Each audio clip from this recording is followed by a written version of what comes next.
welcome back, everybody, to another episode of the Everything Horror Podcast. My name is Paul Dolsky with the lovely fiance, Tessa Baker.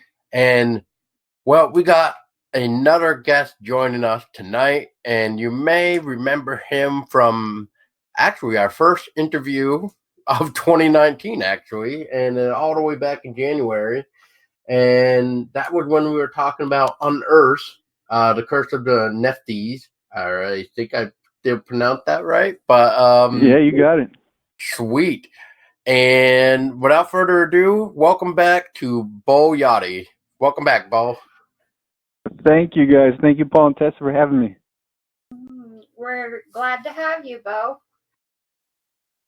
So, Beau, you just released your latest film, Desert Wolf, which came out in October 25th, I believe, if memory serves me right. I know at first it came out on, I don't really know how you pronounce it, like Vimeo? On Vimeo. Yeah, video on demand. Yep, and then I think it was like the next day or so, it was on Amazon. And you also have pre-orders up for it on your own Gunslinger sites, too. So it's pretty much all over the place now, I think, right? Yeah, it is. We have a couple international sales agents that are interested, but right now it's just here in the U.S. Oh, I take that back, and the U.K. I think it's on Amazon in the United Kingdom as well. But wow. We're pretty happy. We're getting some good responses, so it's always a good sign when people aren't not viewing it. You know what I mean? At least you're getting people to watch it, and so far we've gotten some great feedback. And thank you guys too for reviewing, taking the time to watch and review the film. Oh, you're very welcome. Yeah, we actually watched it again last night just so we could get a refresher too before we started to talk with you, so it was still good. You sat through it twice. I appreciate it. Yeah, well, we'll probably see it more time because to be fair, I did actually pre-order a DVD from you guys today. Oh, nice. Thank you very much. Yes, you're very welcome. That makes you family. I believe the close family and friends and a few others have ordered it so far, so it definitely makes you family. Oh, well, that's awesome. Well, we consider you family too. So if anybody gives you shit, me and Tessa will deal with them. We'll nice, take them back alley and show them who's boss. I'll send them your way. Head up to Vermont. Right. Yeah, that's right. Tell them come up to Vermont, and then they're gonna look at the weather and be like, "Yeah, screw that negative weather. No, thank you." Yeah, that's true. Very true. Yeah, I mean, it is what it is. I mean, it's Vermont. What can you expect? And then plus where we are, we're like kind of in the area of where we're almost surrounded by mountains too. So you can only imagine like the wind and stuff, how it can kind of come into play with that. Even though it's like a big wide area, but even though there's mountains surrounding us, still doesn't help. Yeah, I hear you. It's not going to help with the temperature. No. But, Beau, real quick, so what can you tell us about what is Desert Wolf? Well, as you know, I'm a big fan of the 80s genre horror films, and a lot of them were set, in those small towns that kind of give it that small town creepy feel. And with this movie, we wanted to capture that small town feel and then dive into well known, I guess, of course, but a werewolf is hunting the poor little small town people and kind of trying to figure out as they go. One of my favorite films is Silver Bullet by Stephen King, and that was kind of set in a small town as well, and it was kind of a whodunit as well as a horror movie all the way through till the end. That was something I really enjoyed, so that was a little bit of inspiration behind this film. Yeah, Silver Bullet is wicked good movie, and I almost every time I think of the word bullet, for some reason I always go back to Riding the Bullet, which is completely different Stephen King film, but yeah, Silver Bullet is also very nice too. So, and that Yeah. I guess because of that bullet word, you kind of just get confused with the title sometimes. I don't know. I don't know why I always Yeah. go to the Riding with the Bullet one, but all of them, I've seen too many Stephen King films anyway. And then now, as you know, probably, well, you've seen it a few times now. We got some Stephen King movie remakes and reboots or whatever you want to call it. And then we got that new one for Dr. Sweet. Yeah, that's right. That one's, I don't know, I haven't brought myself to watch it yet because I'm a huge fan of The Shining. I don't know if I can do it. Maybe later on I'll watch it. From what I hear, it's way better than The Shining, actually. So, Yeah.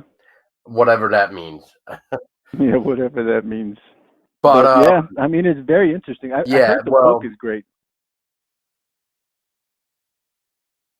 say what? I heard the book for the Oh, film is yeah. great. Yeah. Oh, well, usually the book is always better than a movie anyway, too, because, since movies are on a time frame, I guess, it's almost like, well, how much information can you squeeze into a hour and 30-minute film? But then again, I don't even know how long Dr. Sleep is, so I don't know. Yeah, that's true. Very true. It's But tough to go up against the book. yeah, exactly. But usually the book always wins anyway. I mean, That's for sure. Yeah. like, I'll just say this, and then we can go back into Desert Wolf. But like, I remember when World War Z was coming out, and I was just Hmm. like, how are they gonna take that? Because of like, I read the book of World War Z, which was phenomenal. And it's just like, how can they even turn that into a movie? And then I watch it, and I'm just like, it's not bad, but it's I don't know. It kind of weaved me with that weird. Do I want to say like taste in the mouth? I don't even know what to call it right now. It's Yeah. just more like I don't really know what to think of it. And they had a lot of production difficulties making that film too. That's what I heard. I just didn't really hear too much about it. But then again, I was just more like, yeah, I should have just left it at the book. But what do I know? But yeah, speaking of your throwback to the 1980s, you can clearly see that with your film where, like, as Tessa and I saw with the, even the beginning with how you only showed so much of the monster, the creature at first, with just like his hand with his claws and stuff. You didn't really go full blown seeing it until the end, of course, which is where we see a nice little thing going on without saying too much too for people that may not see it. But we do see like a really nice little scene near the end. Yeah, we had a reveal. It was tough, not showing the full creature till that end scene, but I think it was worth it. I like those, like they did it with Jaws, and they did it in all those old school movies where they wouldn't show the beast until they got towards the end. Yeah, I've always been a fan of those, and it just makes you even wonder too. Like even the one that you don't really see, but something's going on. It just makes the imagination run wild, which is, I think, what I also said in the review. Is like it actually just gives it enough imagination where you can let it run wild anyway. Yeah, and you can't compete with the imagination of the viewer, no matter That's what you right. do. So I agree 100%. Yeah, and then you probably well, have anybody yet, Bo, with Desert Wolf say anything about like oh well they should have showed more of the werewolf or anything? Just out of Not curiosity. yet. No. Oh, Yeah, no, okay. not yet. Okay. Well, that's good. So once again, too, with Desert Wolf, just like you did with Unearthed, you actually looked for local talent in the area, which was Arizona. And Yeah. so, how did you go about finding the right people there? Especially, did you look into like the local businesses around there to help be part of the film as well? Yeah, a huge help in the making of this film was the town of Florence, which is it's the small town. It's about an hour and a half outside of Phoenix, and we spoke with the mayor, and then over to the media side of the town, and they were very gracious with us. They helped us. They made everything possible to be there in the in the street, and basically we had a lot of access to all parts of the town. So we couldn't have done it without them. So I really appreciate the town of Florence. And as far as the actors, yeah, we did a local casting here. It took a couple months maybe, and yeah, I'm happy with everyone's performance on there. The guy who I don't know, we know, because making the films, you see things that are not on screen. So the character of Tuttle, played by John Carr, he was supposed to, well, he is. His character is, a little devious, but it's so funny, some of his reactions and stuff like that. I got a big kick out of him and everyone. I'm just happy with everyone's performance. How did you come up with the concept for this film, Beau?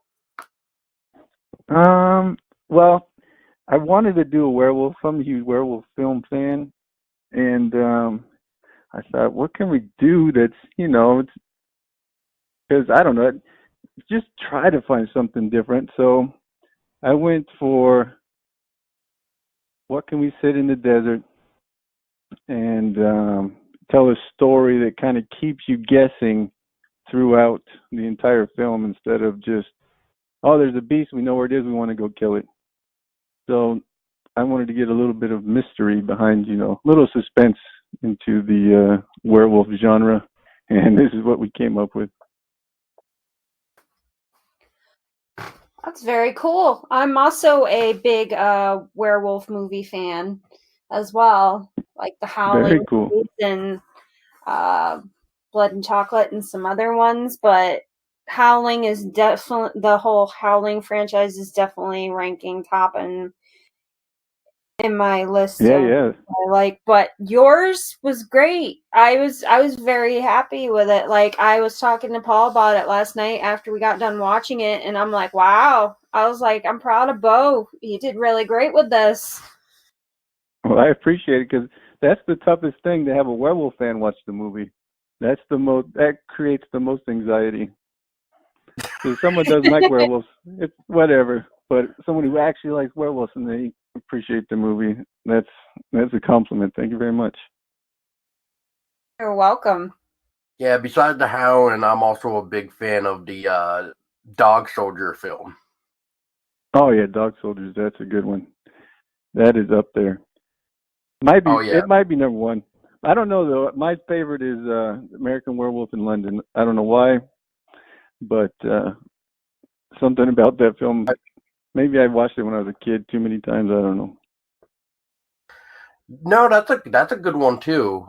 And there's way too many werewolf films for me to even go down. Like, there was one we saw a month or so ago. It was called like Bone Hill Road, and that was a nice werewolf film too. Very nice practical effects too, as well. And I would recommend that one too, Bo. But Yeah, I'm gonna have to check it out. Let me yeah, write I'll it down send here. you Bone Hill Road. Bone Hill Road. Yep, All Bone right, Hill is like one word, I believe. got it. But I'm gonna watch it Bo, for sure. there you go. It's what were some of the uh, challenges though that you guys face when trying to film Desert Wolf? Well, the biggest challenge we have is no one's fault. Since we're not we did local actors, and some people have, well, most everyone has the day job, of course. So the scheduling to get to the small town where everyone was available at the same time was really difficult. It added at least 4 months to production just to get everyone on set at the same time when when we needed to be. That was the biggest Wow. setback. The weather cooperated. That was good. But yeah, just getting everyone there was very difficult. Wow. Well, I think that was the only problem, it sounds like. But there was nothing else wrong, like any shot had to be redone, or I don't know. I'm trying to think of something like the light Yeah. bulb burst in the flame. Well, we did have an issue with our sound equipment filming the finale. Actually, we're filming the finale, and the sound equipment cord snapped off inside the microphone. Guess we're getting a little crazy. I don't know, but Wow. so we had to get our backup mic going. It wasn't as good, and I can tell exactly where it happened. Hopefully, not too many people can tell, but it that was a big one. That was the final finale shooting night too, so it was important. But we made it through, and that's the film business. You keep going. Yeah, that's true. I know Tessa and I noticed some audio things after we were watching it again, but it wasn't like too bad, but like there was somewhere it was like, oh man, it was you and you were talking to, oh man, I need to start remembering names again. So horrible with names. It was the lady that gave you the necklace for protection. You guys were like talking, and there was supposed Oh to be yeah, like, yeah, and there was supposed to be like I think it was like background noise of some sort. But when it would cut to you, there would be like complete silence, and it would just be like your voice, like there was not a fly in the room or something, and then it would cut back to yeah, her, and it sounded like there was a crowded room or something. I'm like, what is going on here? yeah. That was the Oh, mic was my mic. My lav mic was a little too close to me. It didn't catch anything else. I But guess so. yeah, at least of course, it's not perfect film. There are Oh, definitely audio situations, but I'm happy with the end. Yeah, I know exactly what you're talking about because I watched that and I'll cringe a little, like that hurts. yeah, there were like a few moments where that I caught on to that, but like it doesn't really take you out. It's just more like, oh, this is weird, but I Yeah, mean, otherwise, got a little Band-Aid on there for a second. yeah, right. Put a little band-aid, you'll be fine. Now, what made me think of this film too with you is with Unearthed. So, was there any type of, well, there had to have been with the like the werewolf myths and mythology stuff that was going on in the film too. But was there any sort of I don't know if I want to say local lore, or was there just like Oh, folklore going on? Because it did seem like there was something going on with like a lore, and I didn't know if it was like a local lore there, or if you just kind of just took it because of like the tribe and stuff that was going on, or yeah, the tribe yeah. talk about the werewolf, like the skinwalker and all that stuff. So I was just curious, like, did you did you um once again kind of just want to put in some sort of folklore? I yeah, I did. So I researched the Navajo Indians Yes. and the Hopi Indians, and yeah, they have a huge belief, I guess, in the Skinwalker legends, where members of their tribe would just disappear, and they turn into some type of animal, whether it's a coyote or I don't even. the stuff I researched, it varied. It was sometimes a coyote, sometimes another beast. But they definitely have that part of their folklore. It was very interesting. I thought about just doing a Skinwalker movie because it doesn't necessarily have to be a werewolf or a dog. Exactly. And they have all kinds of powers. They can disappear, appear over here, hunt you down, not be seen. So maybe I'd look in a little deeper in just the Skinwalker. I don't know. But yeah, I did a lot of research in trying to figure out that folklore. Pretty interesting. And with the thing too, I spoke to some Native Americans. They don't like to talk about it. So, it's definitely something there. You actually talked to some people, to some Indians that actually didn't mind talking about them? Oh my God. Yeah, That's they said they don't feel comfortable speaking about it. Wow. Yeah. Because usually they won't talk about that stuff. Yeah, and certain regions they won't even go to. It's northern Arizona and southern Utah. I guess there's a huge mountain area where they just don't even want to go because of the skinwalkers.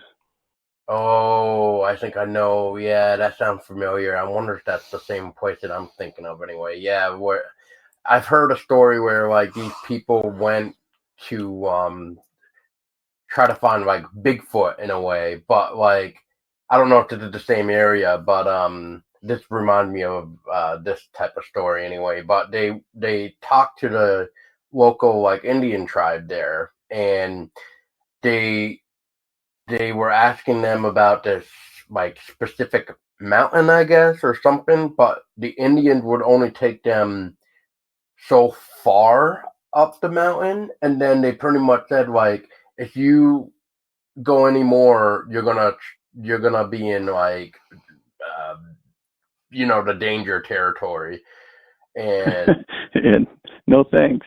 yeah, so it's just like because I guess according to like what they were saying and trying to tell the people that were trying to look for Bigfoot or whatever, they were saying like yeah, like because you probably heard the old saying where how Indian tribe used to trade and talk with the Bigfoot, and then Yeah. and then there's some Bigfoots where like they stay away from because they're so nasty and everything else, but like that's kind of like how I took this. So it's almost like the Bigfoot told the Indians like if you cross this line, you're gonna be in our territory type of thing. So that's the way I always took that story. I'm just wondering if that's the same area. Yeah, I don't know. When I was researching it, I didn't come across Bigfoot in this area, but I don't know. Because there's a lot of legends out there. Oh, it's crazy how many legends are everywhere. But I think that was the one cool thing that I liked about Desert Wolf too is that you guys brought a werewolf to the desert, and I'm actually been trying to think if there's any werewolf movie that were actually in a desert, but I could not even think of anything because like everything else was either like in like in a city, town, woods, some certain road or something. Like we Yeah. gotta even look at the old classic Wolfman from like the Universal Monsters and stuff like that, and like uh it's just I don't know. I just couldn't figure out anything. So if that's unique in any way, then bravo, Bo, because I can't think of anything. And we couldn't find one either. When I was trying to think of the title, what I wanted to, call the film, I did a lot of research on that too, just naming and seeing what else is out there, and I couldn't find another um, werewolf desert film either. So I thought, oh, this is kind of cool. Hey, it makes We'll it that go much with it, easier. huh? I said it makes it that much easier. Yeah, that's true. Very true. And like you said, there's nothing to compare it to, so At least I couldn't it's figure hard out to. anything. So And I couldn't either. I looked. Yeah, and I'm usually pretty good at like my films, sort of, I guess. But you'd think with the amount of werewolf films, you would be like, "Oh yeah, I know it. I know there's one in this one." But no, I couldn't even do that. So Yeah. that's And brownie points right there. I wanted to incorporate more of the desert too, but like I said, the difficulties of getting everyone on set at the same time cut back on a couple of things I wanted to do to show more of the desert and the isolation. I wanted to capture some of that isolation because if you go to some of these areas in the desert, there's nothing. And if you come face to face with a werewolf in the middle of the desert and there's nothing, you don't have a whole lot of hope. Yeah, no, because you're gonna run out of thirst before you even probably find the nearest town or something, really, because a desert can go on for miles, if not days. Just kind of like the what is that? The Texas desert, right? Is the Texas desert that I'm thinking of is one of the largest. Texas is a drive. You drive through Texas, you drive through nothing but desert for miles and miles. Yeah. All right, so maybe that's what I'm thinking of. Yeah, it's just I don't know. It's just we also have. I don't know if you noticed those the mountains. I had them there in Unearthed too. They're called the Superstition Mountains. They're here in Arizona, and their mystique about them were hikers. You know, the local. I don't know what they call treasure hunters and stuff like that are experienced, and they make their living out there. There's certain areas of those mountains that they say are haunted, and they don't want to go in there either. So they have that in the background. Cool. The shot where you kind of show where you're kind of coming in with the town with the cactuses and the mountains are in the background, and I believe we see it again, but you're like reversing the shot near the end. Yeah. Those are the superstitions. I like that shot. But that's very interesting. Was there anything, Bo, too, that you guys shot or even well, so let's start with this one first. So was there any type of footage that you shot that you didn't actually include into the film? Yeah, we had, I don't know, 3 or 4 scenes, full scenes that we shot that we didn't include in the film. Not for anything that went wrong. It just didn't move the story forward. So it wasn't that important.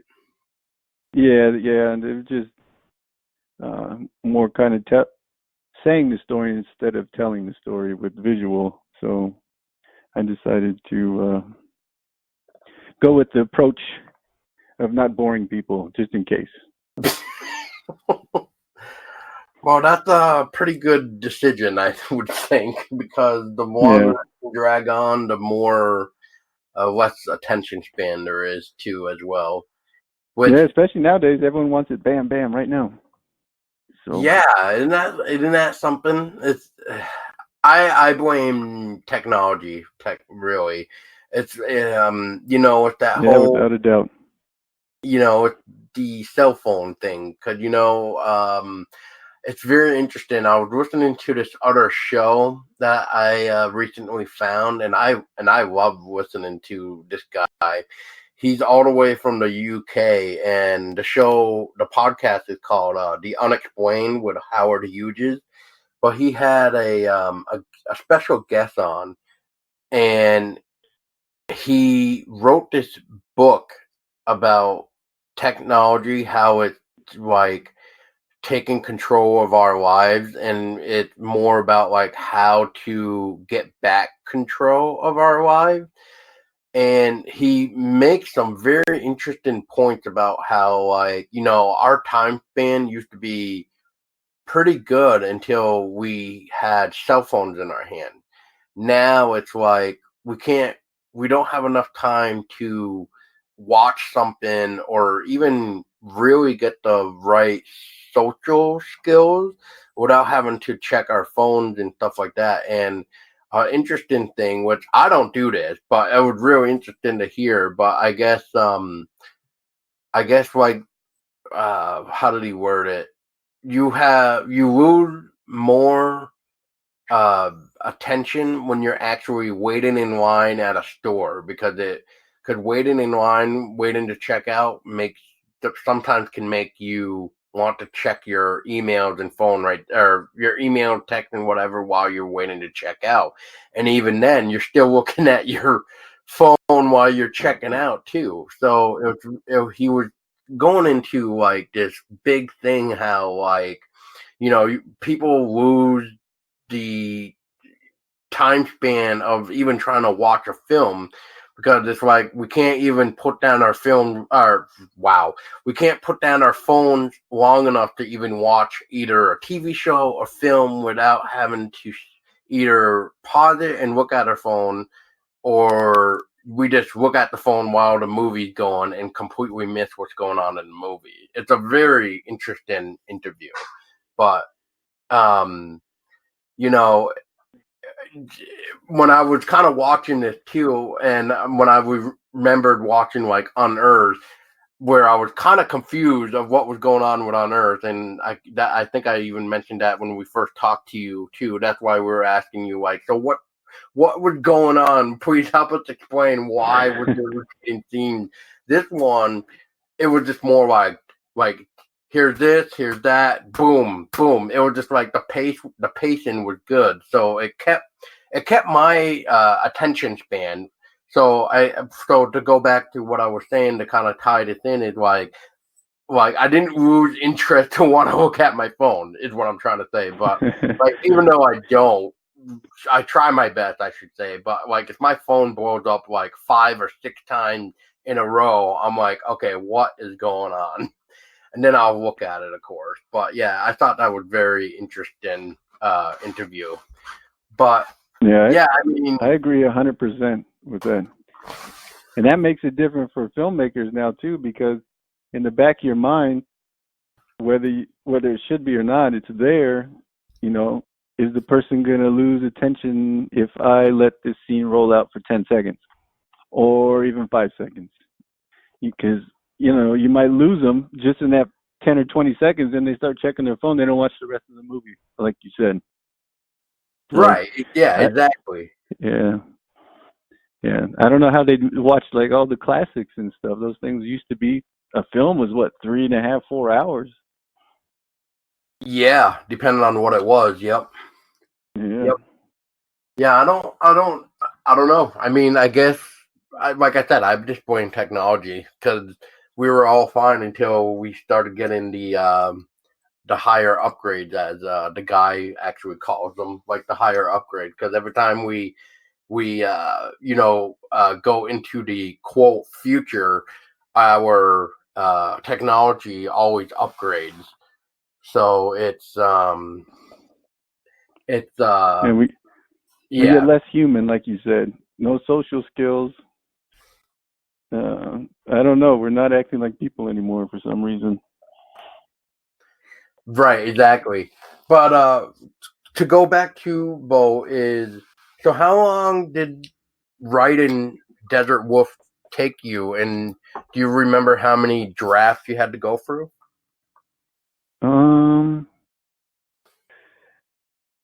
Maybe a couple months. The total from beginning to end, and I went through about 4 or 5 edits, fixing little things here, trying to make it smooth possible. But after that, I kind of just want to get out there and shoot it, because if you keep editing, you'll edit forever. Oh yeah, yeah. Nothing is well enough. Oh no, we can add this here and add this here. But that was a good thing too about the fact that we had permission to film in Florence, Arizona, was they gave us, a time frame, like, hey, you can film here to here, so no more playing around with the script. Let's go. Wow. Why did you need to get permission? Yeah, because, well, we had guns on our hips and stuff like that. Oh, right. Yeah. Yeah. Okay. I get them. I guess everywhere has their own. I guess I'll just say laws for lack of wording, but yeah, it's interesting. It's always. I mean, when I hear sometimes people got to get permission to do this or do that, I'm just always curious because it's just, it's just always one of those things where it just could just be that one weird thing, and it's just like really, like that's what you need permission for. I mean, if it's something like let's say you wanted to, and I don't know if you even thought of this, maybe this is one of the ideas that you had, but because of like what you were mentioning before with the production, you couldn't really do it. Which is like, did you think, or did you also have an idea of possibly filming, like, as the Indian tribe would call it, their sacred land? I never really thought about actually going there because we had so much, around us that we wouldn't have needed to. But if I was closer to it, I definitely would have tried to ask and find out for sure. Yeah, but yeah, cool. That all depends on the city itself and the area. Like California, forget it. You got to get permission to do anything. Arizona, for the most part, unless you're like in downtown Phoenix or something, everyone will work with you for the most part. There's certain things that won't, but you can always find somewhere else that will. Well, that's always a plus. Yeah. Now, the werewolf stuff that we kind of saw like at the beginning, and I think a little bit near the end, I believe too. Who made the practical costumes and props and stuff? We went theatrical prop hunting throughout the valley here in Arizona. We got some stuff, like antique shops and stuff like that. The makeup was done by a local makeup person here, but that was just your average run-of-the-mill purchase from what is the makeup website online? I don't remember what it is off the top of my head, but we ordered online the prosthetic and that stuff, and the local makeup artist put it together for us. Makeup by Alyssa was, I believe that was her name, well, her company's name, and she did a good job. The claws and stuff, I think we got that from an online costume wardrobe department too. I believe so. So pretty much none of you guys made it, so you ended up buying it by supporting other people's work. So that's good too. So. Yeah, we had to buy some stuff. I was thinking, I don't know, for the final reveal, I don't know, I wanted to make it more human, like the Wolfman, Mm-hmm. Because we see all those other things in every movie, and I don't know, that looks like it's going to hunt me down and murder me in half a second. So I thought maybe it was like a humanish looking wolf. I might have a chance to fight back. So that's why we wanted to go that route. Well, the other ones would just squash you in 2 seconds. Oh yeah, because they've been a werewolf for years upon years, which kind of make me wonder if there was even some sort of telling in a way, but I don't know if I even want to really ask the question, but I'm trying to figure out. So, okay, I'm going to do my best to try not to say too much, and that's going to be, so when you were writing the script and filming, I guess, because we got to see a little bit more of the main beast, I'm going to say, Mm-hmm. Was there any type of idea you and him, because the main beast, you could definitely tell had more features than what you had. So Yeah. I guess in a way, was there any type of what the word? Was there any type of hmm oh God, was there any type of way to know exactly how long this main beast was actually a beast? Yeah, that's difficult. That's for the viewer to decide. Because Ah, with the talisman and everything, it prevented certain things from happening to my character, and the other one didn't have a talisman, so it's kind of at the will of the curse, I guess. yeah, Yeah, exactly. yeah. But some people did ask me that though. They said, "Are we going to get a backstory on how the beast came about?" Like, no, that's a little too much. I don't know. I was gonna say, usually we don't want to do that because look what happened to Alien. We got a Exactly. Yeah, backstory, and look what happened.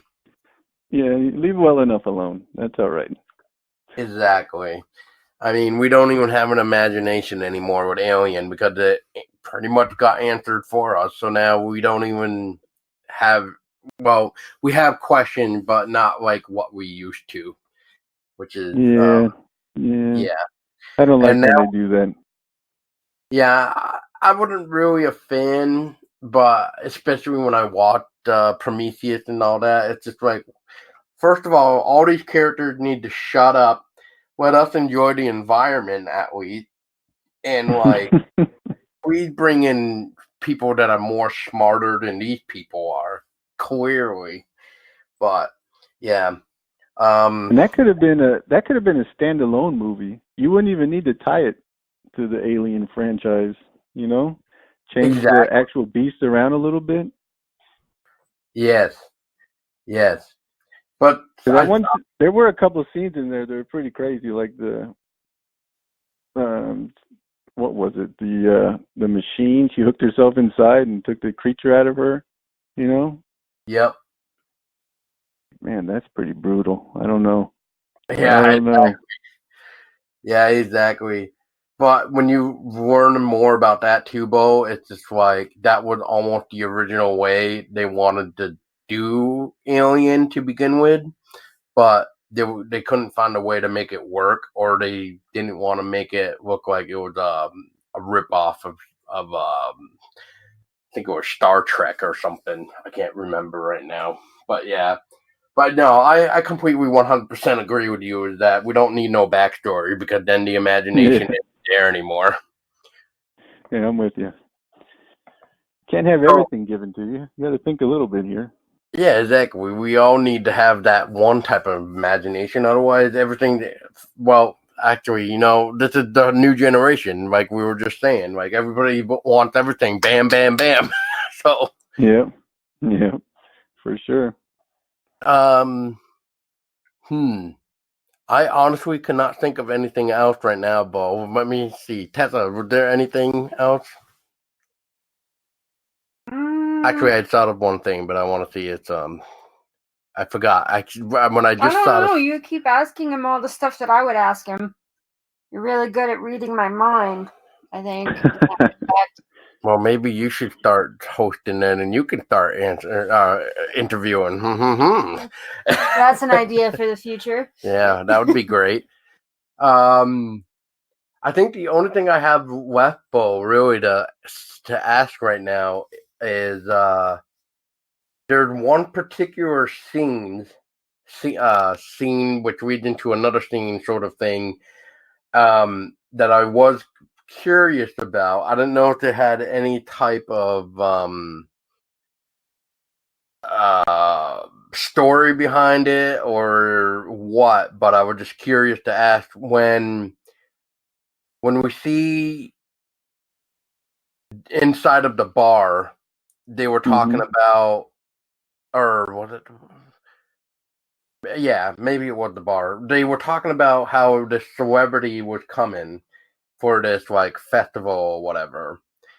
And then the way this celebrity acts, which is like on the normal uh she thinks she's better than everybody else, and then when a fan comes up to her, they're like, oh, goody goody and stuff, but then once the fan is gone, she's back to the, well, this is not what I wanted, and I'm better than you attitude. So I was just curious, like, because we do see that nice thing later on, which I'm not gonna say, but like, I'm just curious that specific scene with the celebrity there, was that like anything particular, or was it just there for their just for the engagement? Yeah, well, yeah, just a little add something to the story and to that was one of the things too. We couldn't get everyone there at the same time. The death scene was going to be larger and more brutal because we don't see certain things happen. Right, But right. yeah, so I wanted to set it up where the audience despised her, so they weren't too upset if something happened. But it wasn't really much more than that. Okay. I was just curious because, and I'm not saying it's everybody, but, that can be how celebrities really are in real life. We go to meet somebody who we, I don't want to say praise, but I guess we either fangirl or fanboy out, right? We finally Yeah, meet them. admire their work. Yeah, we admire them. They inspired us or whatever with changing our lives or something. And then when we meet them, it's like, oh, yay. And then when we see them outside of the event or whatever, and we really get to see who they are, it's one of those type of interactions where it's like, oh, well, if this is really what you are like, then yeah, then we don't, then I feel ashamed of myself for being inspired by you and supporting you and all this, and yeah, so I see where you're coming from when it comes to like something like that. Yeah, but that's good to hear because yeah, when I was writing it, I wanted to write something that people would relate to, and I figured, this sounds pretty good. I like this little story. Oh yeah, We'll oh add it yeah, in there. oh yeah. When she got her moment, I was just like, good. So, Good. well, what else can you say to it? Like, take that, you bitch. I mean, I Yeah. don't. But Yeah, I hopefully was everyone kinda, was thinking the same thing. yeah, I was kind of sitting there thinking the same thing. I'm like, wow, what a bitch. Yeah, I hope yeah, she gets hers. Yeah. Yeah, yeah. Jessica did a great job with that. She did a great job. Everybody did a good job from what I Very saw. convincing. Everybody did great. Yes. Now, so Bo, I guess to wrap things up, is there anything that we didn't touch on that you would like to share? And if not, what can we expect from you next year for 2020? Yeah. I'm trying to think if we anything about the movie. I covered everything, especially in your review. You really went over everything. So I thank you for that. Next year, I'm gonna do an action movie. Local. I want to do the small town thing again, but it's gonna be action. But I don't know which monster I want to take on. I'll do another horror movie next year, but I'm not sure which monster yet. I have to get inspired. I can send you some So Vermont monsters for you. yeah, send me some monsters. Maybe we'll have like a 5-year-old toddler who runs around and kills people. I don't know. I don't know. Man, we got some very interesting monsters over here. We got Pigman. We got the Loch Ness monster, of course. We got Bigfoot. We got Dogman. Um, We got a gigantic bat, I believe, somewhere, and a couple Is other. that the New Jersey Devil or whatever the heck it is? Is that up there in Vermont too? No, we don't have the Jersey Devil, or no, yeah, we don't have that. We have something else. It's like the God, I would have to find the book and send you it. Or I send do you want to film the Bigfoot. I grew up in Washington, and we have the whole Bigfoot legend. I've always wanted to do a Bigfoot movie.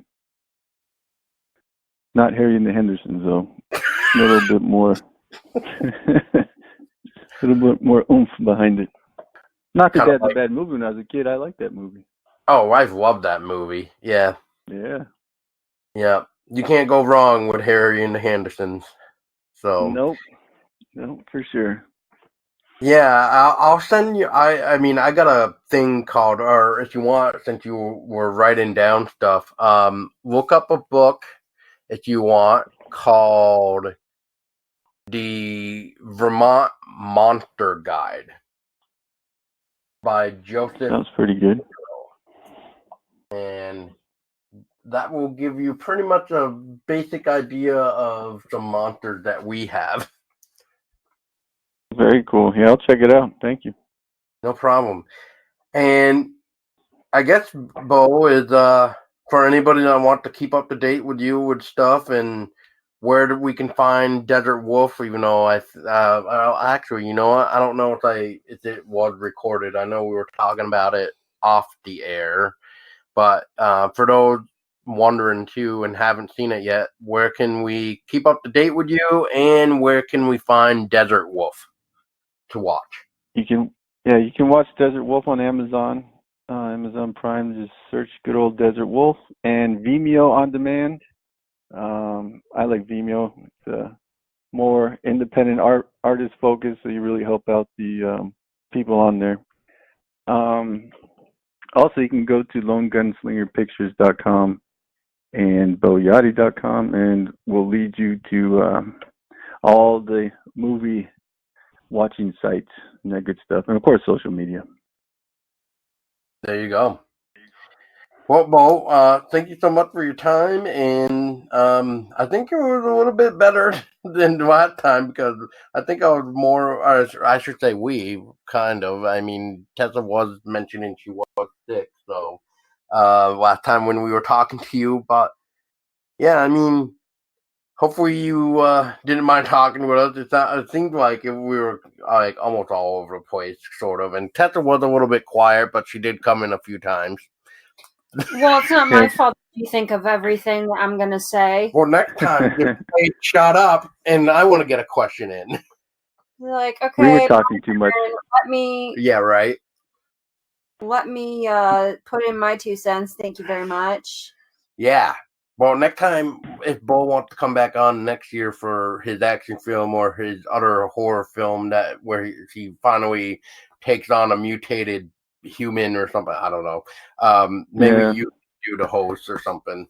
That way, I'll just sit back, relax, and enjoy a beer or wine or something. Right. Thank you guys so much. Thank you, Beau. Thank you. And for everybody listening, thank you so much for listening. And make sure you find your closest friend. Go to like some type of cliff making out point and make sure if there is a werewolf nearby, get out of the car and trip them and run the hell away or drive off. And then you will be the only survivor. And until next time, people, stay scary.